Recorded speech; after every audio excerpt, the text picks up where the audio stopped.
Hi friends, welcome back to my channel Swapna SS vlog. ఈ వ్లాగ్లో అయితే ఒక మంచి స్నాక్ చూపించబోతున్నాను. ఈవినింగ్ టైంలో తీసుకోవచ్చు. దీనికోసం అయితే నేను మసాలా వడ అయితే చేయబోతున్నాను అనమాట. దీనికి శనగపప్పు ఒక 1 అవర్ ముందే నానబెట్టి పెట్టుకున్నాను. అలాగే ఒక 5-6 పచ్చిమిర్చి, కారం చూసుకొని వేసుకోండి. కొంచెం కారం ఉన్న పచ్చిమిరపకాయలు అయితే తక్కువ వేసుకోండి, కారం లేమైతే కొంచెం ఎక్కువ వేసుకోండి. అలాగే జీరా, శనగపిండి గ్యాస్ ఫామ్ అవుతుంది కాబట్టి కొంచెం జీరా వేసుకున్నాను. అలాగే కొంచెం అల్లం ముక్క, అలాగే ఉప్పు వేసేసుకొని మెత్తగా గ్రైండ్ చేసేసుకున్నాను అనమాట. చూడండి, మెత్తగా గ్రైండ్ అయిపోయింది కదా. అలాగే కొంచెం నానబెట్టుకున్న పప్పు కూడా వేసుకున్నాను. మధ్య మధ్యలో కరకర క్రంచీగా తాకితే చాలా బాగుంటుందని చెప్పి ఇప్పుడు ఆ పిండిలో అవి వేసేసుకుంటున్నాను.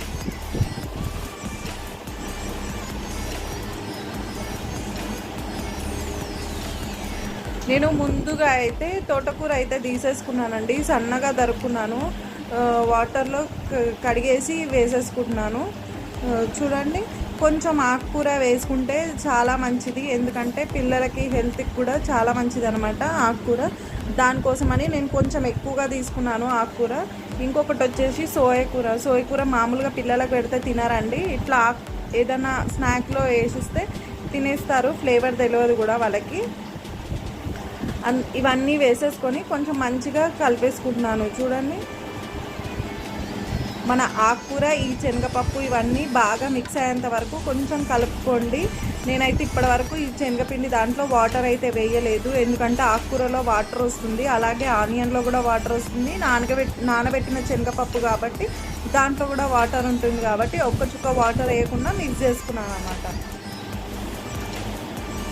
ఇలా అయితే కొద్దిసేపు మంచిగా మిక్స్ చేసేసుకోవాలి, ఎందుకంటే కొంచెం ఆకుకూర కూడా అన్నీ పట్టాలన్నమాట. చూడండి, ఆయిల్ అయితే పెట్టేసుకున్నాను, చేయితో ఒత్తేసి వేసేసుకుంటున్నాను.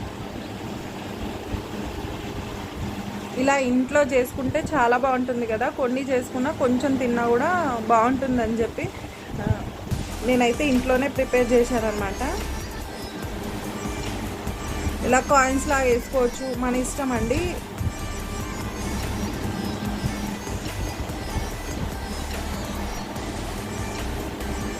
నేను డీప్ ఫ్రైకి కొంచెమే ఆయిల్ వేసేసుకున్నాను, ఎక్కువ కూడా వేసుకోలేదు, ఎందుకంటే డీప్ ఫ్రై ఆయిల్ మిగిలిపోతే మనం దాన్ని ఎక్కువ ఉంటే ఏం కూడా చేయలేము. చూడండి, సిమ్లో పెట్టి చేసుకోండి, ఎందుకంటే లోపల ఉడకదు, పైన రెడ్గా అయిపోతుంది. కొంచెం సిమ్లో పెట్టి కొంచెం చేసుకున్నారంటే కరకరలాడే మసాలా వడ అయితే రెడీ అయిపోతుంది అనమాట.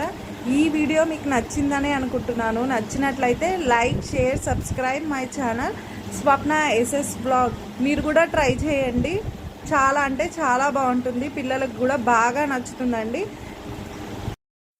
మామూలుగా అయితే ఈ మసాలా వడ అలానే తినేయచ్చండి, పిల్లలకైతే కొంచెం టమాటా కెచప్తో వేస్తే ఇంకా చాలా బాగుంటుంది. అలాగే గ్రీన్ చట్నీతో కూడా తినొచ్చు, అలాగే మనం చేసుకునే పుట్నాల చట్నీతో కూడా తినవచ్చు.